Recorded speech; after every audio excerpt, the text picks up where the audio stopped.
Good morning friends, welcome to another episode of PUC second year chemistry. In today's episode we are going to have a discussion on the topic D and F block elements.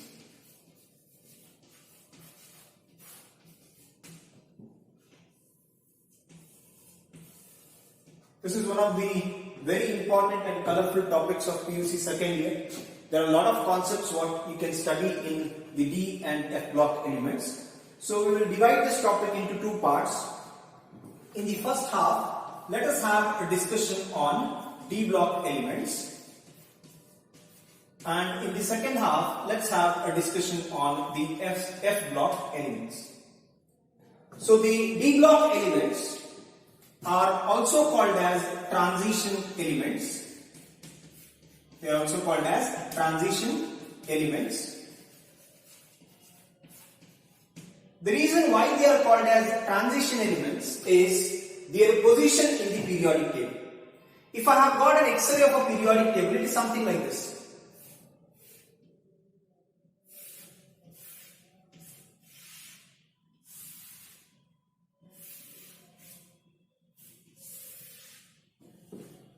Well, at the extreme left of the periodic table, we have got S block elements, which are called as representative metals. At the extreme right of the periodic table, we have got P block elements, which are representative non-metals. At the bottom of the periodic table, we have got two series of F block elements, which are called as inner transition elements. When I am dealing with the F block elements, I will definitely explain why they are called as inner transition elements. They have got two series, the lanthanoid series and the actinide series. In between the S and P block elements are our D block elements. So if you look at the property of the D block elements, here in case of D block elements, the metallic property keep on decreasing and the non-metallic property keep on increasing. That means the D block elements share both the properties of representative metals as well as the properties of representative non-metals. The D block metals, they have got luster, they have got shine similar to that of the S block elements, but they have got variable oxidation state similar to that of P block elements. That is why the D block elements are called as transition elements. They are in between the representative metals and representative non-metals. There is a transition, there is a change of property from the metallic character to the non-metallic character. So the first half of the D block elements, they are more metallic in nature compared to the second half of the D block elements. So this is the reason why the D block elements are called as transition metals. Transition refers to change in the character or change in the property. Well, in case of D block elements, we have got four series.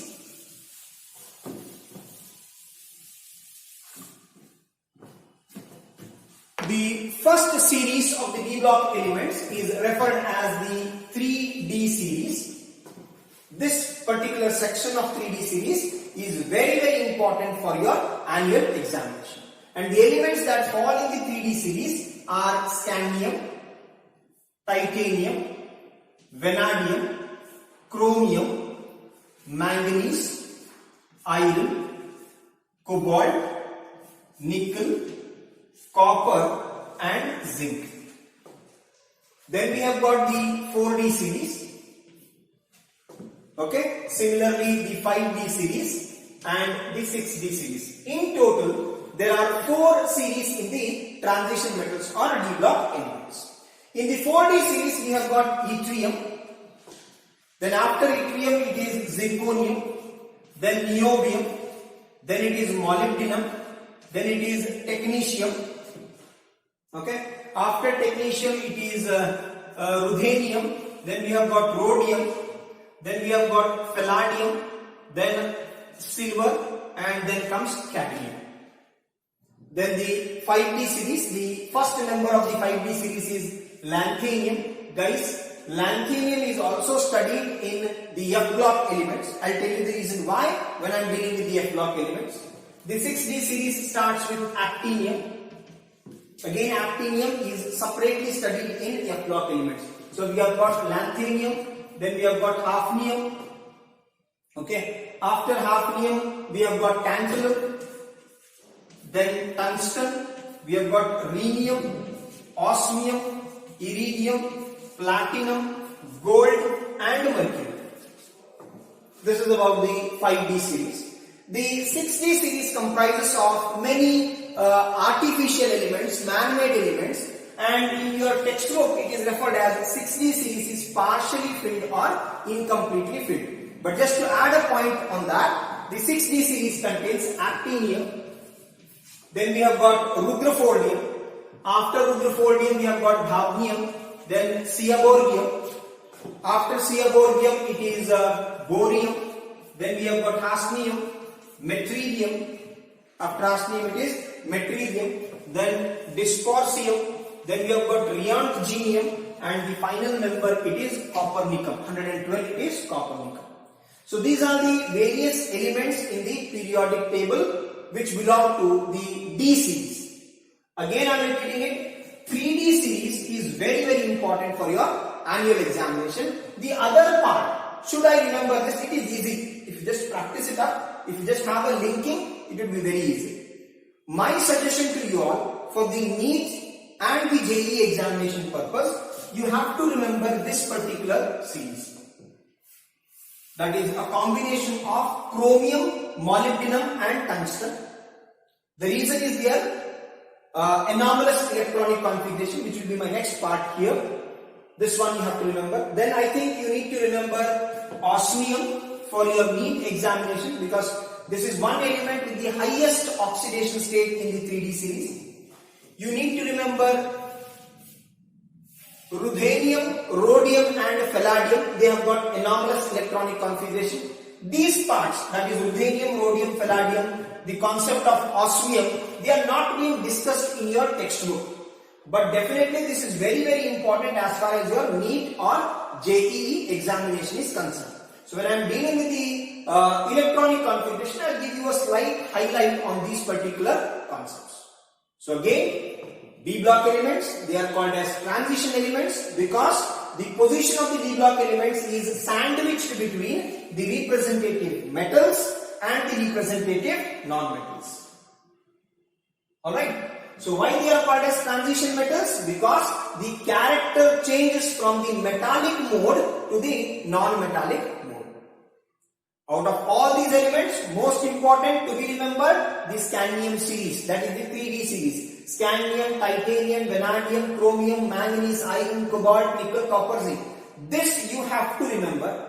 Other than this, preferably those who want to attempt for JEE or NEET examination, you need to remember chromium, molybdenum, tungsten. You need to remember ruthenium, rhodium, palladium, and you need to remember osmium as an extra point. Alright, so let's move ahead with the definition of D block elements and electronic configuration of D block elements. Now, the definition of D block elements goes like this. Elements with partially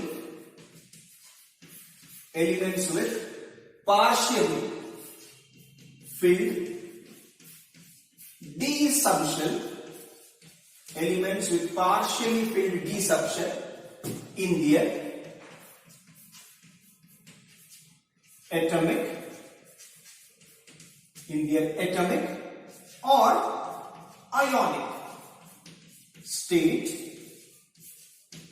are called D block elements. So what are transition elements or what are D block elements andaga? Elements with partially. What do you mean by partially? Partially refers to incompletely. Incompletely filled D subshell. You cannot have a 3D10 for an element to be called as a D block element. You cannot have a 3D10 because 3D10 refers to completely filled D subshell. Let us go with some understanding and let us have a look which of the elements cannot be called as transition elements. So I am clear with the definition. Elements with partially filled d subshell in their atomic or ionic state are called as d block elements. Alright, so before I have a discussion on which elements can be eliminated from the d block family, let me have an idea about the electronic configuration. The electronic configuration. What do you mean by electronic configuration? Guys, electronic configuration antandre it is the arrangement of electrons in different energy levels. Arrangement of electrons in different energy levels or different orbitals anta. The general electronic configuration for any d block element would be the noble gas electronic configuration of the previous noble gas. Then we have got n minus 1 d 1 to 10 ns 1 to 2. N is called as an ultimate shell. Ultimate antandre end. Okay. N minus 1 is called as penultimate shell. It is called as penultimate subshell. N is ultimate subshell and n minus 1 is penultimate subshell. N minus 2 bantu andre ante-penultimate anta kariತೀವಿ. Again that is left to F. So what are d block elements or what is the electronic configuration of d block elements? The penultimate subshell or n minus 1 d subshell is successively or continuously filled. So if I write the general electronic configuration for the 3D series, the general electronic configuration for the 3D series would be argon, that is the noble gas, which comprises of 18 electrons because scandium has got the atomic number 21. Then we have got n minus 1, that is 3d 1 4s 2. So this is the electronic configuration of scandium. This is the electronic configuration of scandium. What is the general electronic configuration of 3D series andaga ille change madbodu. Forget about the scandium. So this would become 3d 1 to 10 and 4s 1 to 2 is the general electronic configuration for the 3D series.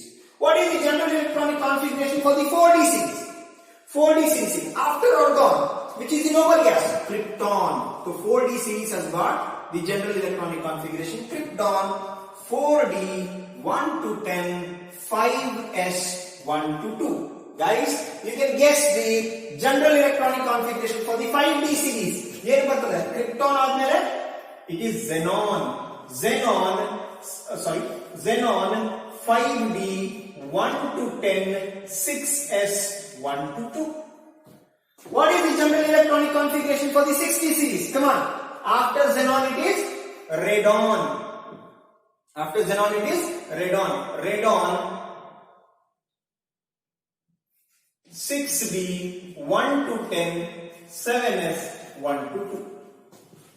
I hope I am clear with this. So this is about the electronic configuration of 3D, 4D and 5D series. The general electronic configuration. Now let us specify the electronic configuration for all the elements of 3D, which is important for the examination, and the different anomalies what we come across.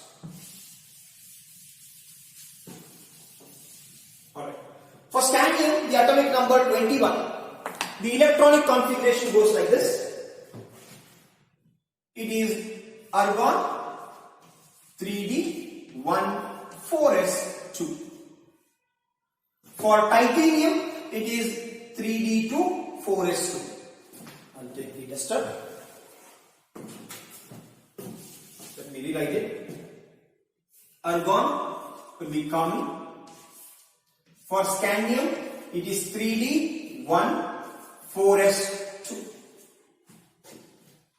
For titanium, it is argon 3d2 4s2. For vanadium, it is argon 3d3 4s2. For chromium, we usually would write 3d4 4s2. But guys, in chromium what happens? Chromium will exhibit an anomalous electronic configuration. Anomalous. confusing, one with ambiguity, different, change. Yeah. See, it is just one electron away from the extra stability of half filled subshell. In case of D, how many orbitals are there? In case of D, we have got dxy, dyz, dzx, dx square minus y square and dz square. Totally there are 5 d orbitals. So every orbital can accommodate a maximum of 2 electrons. So how many electrons can be accommodated in a d subshell? Antandaga 10. So complete electronic configuration of a d subshell is 10. What is the half filled electronic configuration? 5. Complete 10. Half filled, it is 5. Due to the symmetry, the completely filled and half filled subshells are most stable. So in order to attain the stability of an half filled D subshell, one electron from S will jump into D and you end up in an electronic configuration 3d5 4s1. 3d5 4s1 is the anomalous electronic configuration of chromium. Change in the electronic configuration. Similarly, in add up ಮಾಡಿಬಿಡ್ತೀನಿ. molybdenum ಏನು ಬರಬಹುದು? 3d ಇದ್ದಲ್ಲಿ 4d ಮಾಡ್ಕೊಂಡ್ಬಿಡ್ರಿ. 3 ಇದ್ದಲ್ಲಿ 4, 4 ಇದ್ದಲ್ಲಿ 5. Tungsten ಗೆ ಏನು ಬರಬಹುದು? 4 ಇದ್ದಲ್ಲಿ 5, 5 ಇದ್ದಲ್ಲಿ 6. See, if I have to write the electronic configuration for molybdenum, right? 3 ಇದೆ molybdenum ಗೆ, ಅದು 4d series ಗೆ ಬರ್ತದೆ. So 4 ಬಂತು, 5 ಬಂತು. What is the electronic configuration of tungsten andaga? Tungsten belongs to 5d series. So this is 5d5, 5 ಬಂತು, ಅದಕ್ಕೆ 6 ಬಂತು. I hope I'm clear. ಸಿಯಾಬೋರ್ಗಿಯರಿಗೂ ಕೊಡಬಹುದು, ಏನು ಬರ್ತದೆ? 6d5 7s1. I hope I'm clear with this. So this is about the anomalous electronic configuration for chromium. What is the electronic configuration for manganese andaga? It is 3d5 4s2. What is the electronic configuration for iron? 3d6 4s2. Electronic configuration for iron, it is 3d6 4s2. Electronic configuration for cobalt, 3d7 4s2. Electronic configuration for nickel, 3d8 4s2. When we come to copper, now usually nam talel barudeno 3d9 4s2, but look, it is just one electron away from the extra stability of completely filled d subshell. So in case of copper, the electronic configuration is 3d10 4s1. 3d10 4s1. What about the electronic configuration of zinc? For zinc, the electronic configuration is 3d10 4s2.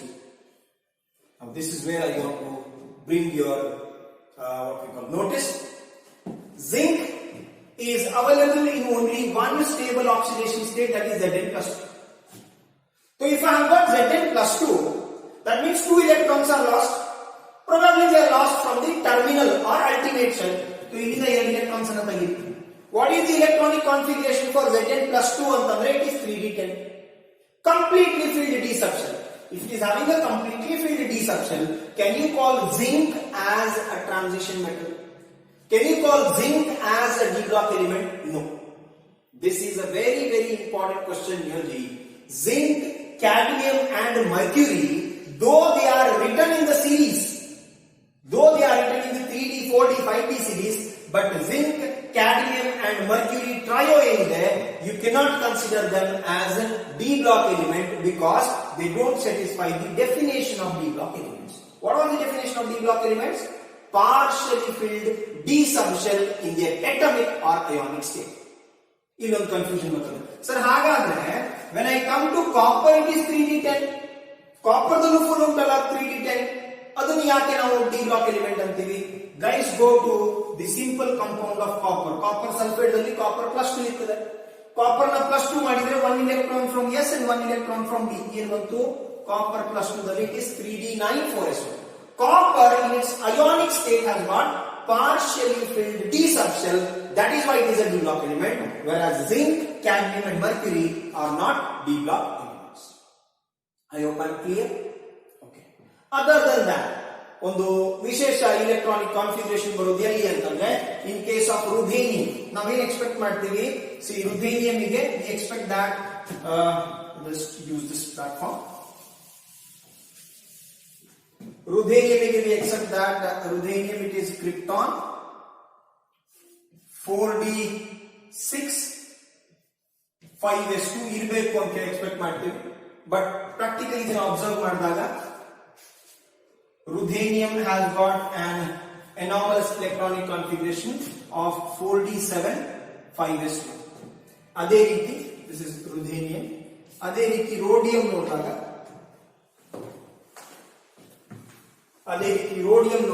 Rhodium has got an electronic configuration krypton 4d8 5s1. ಅದೇ ರೀತಿ palladium ನೋಡಿದಾಗ palladium has got an electronic configuration krypton 4d10.